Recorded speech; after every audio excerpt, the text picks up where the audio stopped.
안녕하세요, 여러분. 내과 전문의 김 박사입니다. 제가 진료실에서 환자분들을 만난 지 벌써 30년이 넘었습니다. 그동안 정말 많은 분들이 감기와 독감으로 고생하시는 모습을 봐왔는데요. 특히 매년 겨울이 되면 똑같은 걱정을 안고 병원을 찾아오시는 분들이 참 많으십니다. 혹시 여러분도 매년 겨울만 되면 기침이 한 달 넘게 가시지 않으신 적 있으신가요? 감기가 독감으로 번지면서 열이 사흘씩 내려가지 않아 고생하신 경험 있으시죠? 아니면 병원에 갔다 왔는데도 계속 재발해서 한겨울 내내 약을 달고 사신 적은요? 저는 오늘 여러분께 정말 중요한 이야기를 하나 드리고 싶습니다. 감기와 독감으로 고생하시는 건 나이 때문이 아닙니다. 준비의 차이입니다. 제가 30년간 진료하면서 확실히 깨달은 게 있어요. 똑같은 나이, 똑같은 건강 상태라도 예방법을 제대로 아시고 실천하시는 분들은 겨울을 건강하게 나시더라고요. 오늘 영상이 도움이 되신다면 구독 버튼과 좋아요 버튼 꼭 눌러주시고요. 알림 설정까지 해두시면 건강 정보를 가장 먼저 받아보실 수 있습니다. 자, 그럼 지금부터 감기와 독감을 완벽하게 예방할 수 있는 10가지 핵심 습관을 하나하나 자세히 알려드리겠습니다. 첫 번째, 독감 예방 접종입니다. 제일 먼저 말씀드리는 이유가 있습니다. 독감 예방 접종이야말로 가장 확실하고 과학적으로 입증된 예방법이기 때문입니다. 그런데 진료실에서 환자분들께 여쭤보면 절반 정도만 맞으시더라고요. 작년에 맞았는데도 감기 걸렸어요 라고 말씀하시는 분들도 계십니다. 여기서 정확히 짚고 넘어가야 할 게 있습니다. 독감 예방 접종은 모든 감기를 막아주는 게 아닙니다. 감기를 일으키는 바이러스는 200종이 넘는데 독감 바이러스는 그중 일부입니다. 하지만 이 독감 바이러스가 문제인 이유는 합병증 때문입니다. 65세 이상 어르신들이 독감에 걸리면 폐렴으로 진행될 확률이 젊은 사람보다 5배 이상 높습니다. 심장질환이나 당뇨가 있으신 분들은 독감 때문에 기존 질환이 악화되는 경우도 많고요. 실제로 독감 시즌에 병원에 입원하시는 환자의 70% 이상이 65세 이상 어르신들입니다. 그런데 예방접종을 하시면 어떻게 될까요? 독감 예방접종의 효과는 두 가지입니다. 첫째, 독감에 걸릴 확률 자체를 4060% 낮춰줍니다. 둘째, 설령 걸리더라도 중증으로 가는 걸 70% 이상 막아줍니다. 입원할 정도로 심해지거나 폐렴으로 진행되는 것을 대부분 예방할 수 있다는 겁니다. 그래서 제가 진료실에서 항상 말씀드립니다.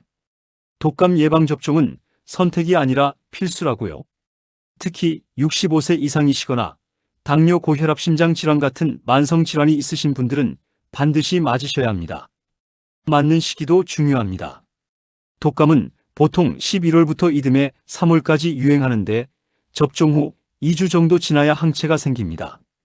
그러니까 늦어도 10월 말, 11월 초까지는 맞으시는 게 좋습니다.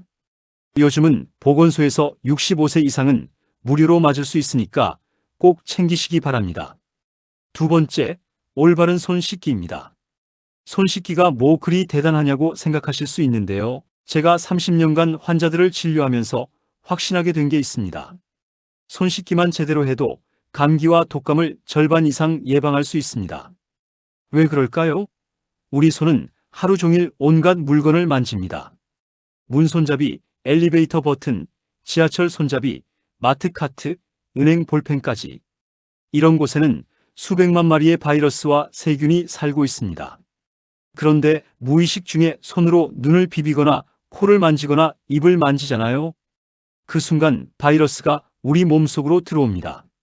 실제 연구 결과를 보면 사람들은 1시간에 평균 23번 자기 얼굴을 만진다고 합니다. 본인도 모르게요.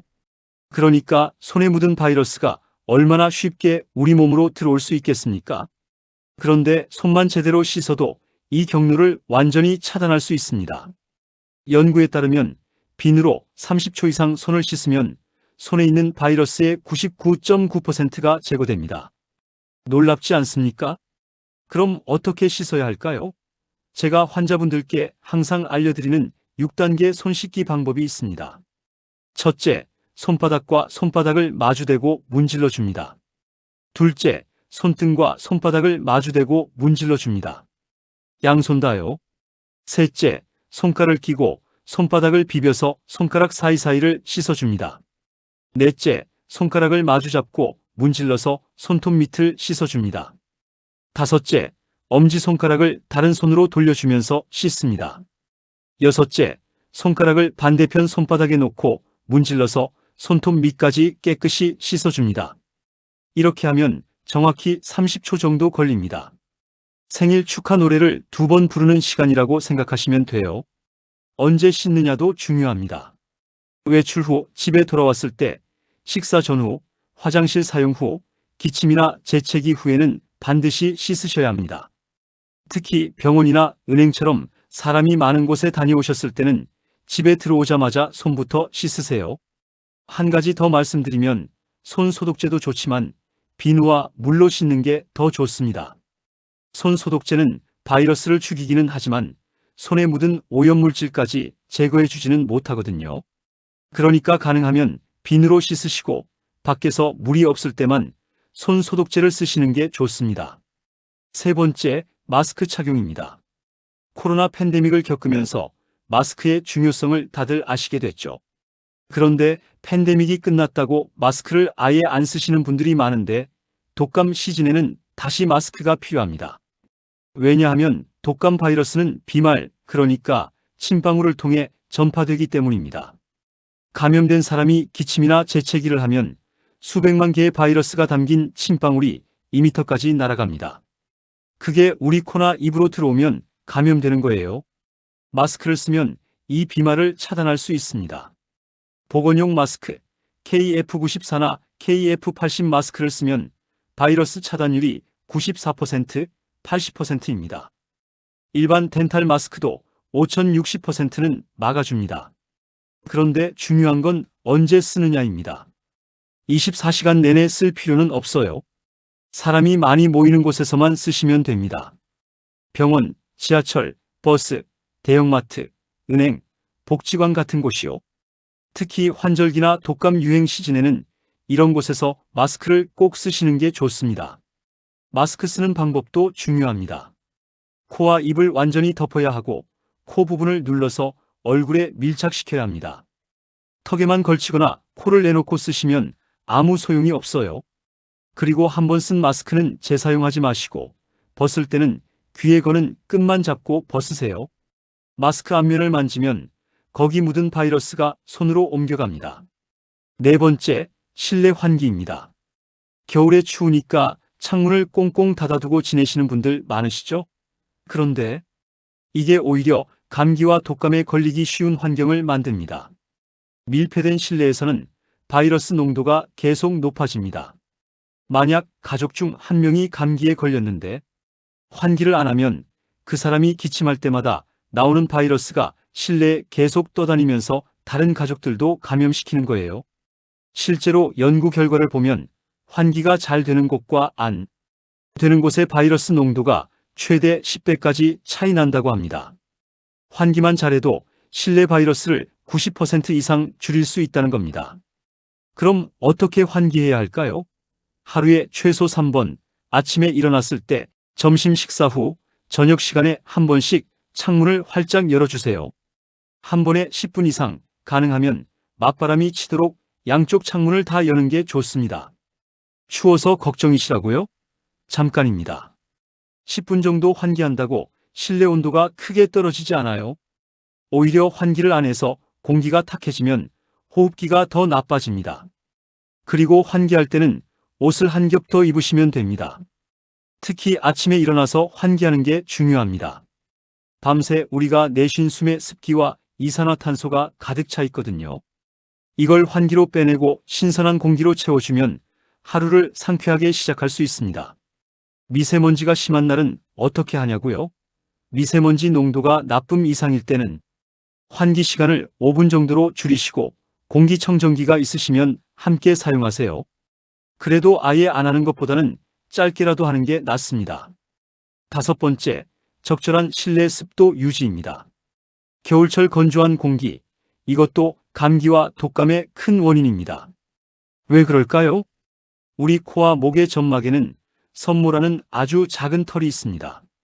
이 섬모들이 계속 움직이면서 바이러스와 세균을 걸러내고 밖으로 내보내는 역할을 합니다. 그런데 공기가 건조하면 이 점막이 마르면서 섬모의 기능이 떨어집니다. 그러면 바이러스가 쉽게 우리 몸속으로 침투하게 되는 거죠. 실제로 습도가 40% 이하로 떨어지면 바이러스 생존율이 2배 이상 높아진다는 연구 결과가 있습니다. 반대로 습도를 4060%로 유지하면 바이러스가 공기 중에서 빨리 죽고 우리 점막의 방어 기능도 정상적으로 작동합니다. 그럼 어떻게 습도를 유지할까요? 가장 좋은 방법은 가습기입니다. 요즘은 저렴한 가습기도 많으니까 하나 장만하시는 게 좋아요. 하루 종일 틀어둘 필요는 없고 특히 잠잘 때 침실에서 틀어두시면 좋습니다. 가습기가 없으시다면 젖은 빨래를 실내에 널어두거나 물을 담은 그릇을 방 안에 여러 개 놓아두는 것도 도움이 됩니다. 화장실에서 샤워할 때 문을 살짝 열어두는 것도 방법이고요. 한 가지 주의하실 점은 가습기 청소입니다. 가습기를 청소하지 않고 계속 쓰면 오히려 세균과 곰팡이를 퍼뜨릴 수 있어요. 그러니까 23일에 한 번은 물을 갈아주시고 일주일에 한 번은 가습기 안을 깨끗이 씻어주세요. 습도계가 있으시면 확인하시고 없으시면 피부나 목이 건조하다고 느껴지면 습도가 낮다는 신호입니다. 입술이 자주 트거나 목이 칼칼하고 기침이 나오면 습도를 높여주셔야 합니다. 6번째, 충분한 수면입니다. 잠을 잘 자는 것, 이게 면역력과 직접적으로 연결됩니다. 제가 진료실에서 환자분들께 요즘 잠은 잘 주무세요? 라고 물어보는 이유가 있습니다. 우리 몸의 면역세포는 잠을 잘 때 가장 활발하게 만들어집니다. 특히 깊은 수면 단계에서 NK세포, 자연살해세포라고 하는 면역세포가 증가하는데 이 세포가 바이러스에 감염된 세포를 찾아서 제거해줍니다. 그런데 잠이 부족하면 어떻게 될까요?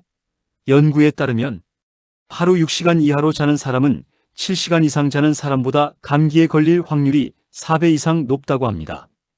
또 독감 예방접종을 맞아도 항체가 잘 안 만들어진다는 연구 결과도 있어요. 그래서 제가 환자분들께 항상 강조합니다. 하루 78시간은 주무셔야 한다고요. 특히 65세 이상 어르신들은 밤에 잠이 잘 안 오신다고 하시는데 그래도 최소 7시간은 누워 계시는 게 좋습니다. 깊게 못 주무시더라도 누워서 쉬는 것만으로도 몸이 회복되거든요. 잠을 잘 자는 방법도 있습니다. 첫째, 매일 같은 시간에 주무시고 같은 시간에 일어나세요. 몸의 생체 리듬을 만드는 겁니다. 둘째, 자기 23시간 전에는 식사를 마치세요. 배가 부르면 잠이 잘 안 옵니다. 셋째, 침실은 어둡고 시원하게 유지하세요. 온도는 1820도 정도가 적당합니다. 카페인도 조심하셔야 합니다. 커피나 녹차는 오후 2시 이전에만 드시고 그 이후에는 피하는 게 좋아요. 오후에 드신 카페인이 저녁까지 영향을 미쳐서 잠을 방해할 수 있습니다. 낮잠은 어떻게 하냐고요? 낮잠 자체는 나쁘지 않은데 30분 이내로만 주무세요. 너무 길게 주무시면 밤잠에 방해가 됩니다. 오후 3시 이전에 2030분 정도만 주무시면 오히려 면역력에 도움이 됩니다. 7번째, 충분한 수분 섭취입니다. 물을 많이 마시라는 말, 귀에 못이 박히도록 들으셨죠? 그런데 정말 중요합니다. 특히 감기와 독감 예방에 있어서요. 아까 말씀드렸듯이 우리 코와 목의 점막이 바이러스를 막아주는 첫 번째 방어선입니다. 이 점막이 촉촉해야 제 기능을 합니다. 그런데 수분이 부족하면 점막이 마르면서 바이러스가 쉽게 침투하게 됩니다. 또 하나, 우리 몸에서 노폐물과 바이러스를 배출하는데도 물이 필요합니다. 물을 충분히 마시면 소변으로, 땀으로, 가래로 바이러스와 독소가 빠져나갑니다. 그럼 얼마나 마셔야 할까요? 하루 1.5리터에서 2리터, 컵으로 치면 8잔 정도입니다. 그렇게 많이요? 라고 하시는 분들 계신데 생각보다 많지 않아요. 아침에 일어나서 물 한 잔, 아침 식사 후 한 잔, 오전 중간에 한 잔, 점심 식사 후 한 잔, 오후에 한 잔, 저녁 식사 후 한 잔, 자기 전에 한 잔. 이렇게만 하셔도 78잔입니다. 물 마시는 타이밍도 중요합니다. 한꺼번에 많이 마시는 것보다 조금씩 자주 마시는 게 좋아요. 특히 아침에 일어나서 공복에 마시는 물 한 잔이 정말 중요합니다. 밤새 우리 몸에서 수분이 많이 빠져나갔기 때문에 아침 물 한 잔으로 보충해 주는 거예요. 물이 싫으시다면 따뜻한 차도 괜찮습니다. 보리차, 옥수수차, 대추차 같은 것들이요. 다만 커피나 녹차처럼 카페인이 든 것은 이뇨작용이 있어서 오히려 수분을 빼앗아갈 수 있으니 주의하세요. 식사할 때 국이나 찌개로 수분을 섭취하는 것도 좋고 과일과 채소에도 수분이 많으니까 그것도 도움이 됩니다. 하지만 기본적으로 물을 마시는 게 제일 좋습니다. 한 가지 팁을 드리자면 물병을 항상 눈에 보이는 곳에 두세요. 탁자 위에, 소파 옆에, 침대 옆에 물병을 놓아두면 자연스럽게 자주 마시게 됩니다. 8번째, 비타민 D 보충입니다. 비타민 D, 뼈 건강에만 좋은 줄 아셨죠? 사실 면역력에도 엄청나게 중요합니다. 비타민 D는 우리 몸의 면역세포를 활성화시키는 역할을 합니다. 특히 T세포라는 면역세포가 바이러스를 인식하고 공격하는 데 비타민 D가 꼭 필요해요. 비타민 D가 부족하면 이 면역세포들이 제대로 작동하지 못합니다. 실제로 연구 결과를 보면 비타민 D 수치가 낮은 사람은 호흡기 감염에 걸릴 확률이 2배 이상 높다고 합니다. 반대로 비타민 D를 충분히 섭취하면 감기와 독감 발생률이 40% 이상 감소한다는 연구도 있어요. 문제는 겨울철에 비타민 D가 부족해지기 쉽다는 겁니다. 비타민 D는 햇빛을 받으면 우리 피부에서 만들어지는데 겨울에는 해가 짧고 외출도 적어지니까 햇빛을 받을 기회가 줄어듭니다. 게다가 나이가 들수록 피부에서 비타민 D를 만드는 능력도 떨어지고요.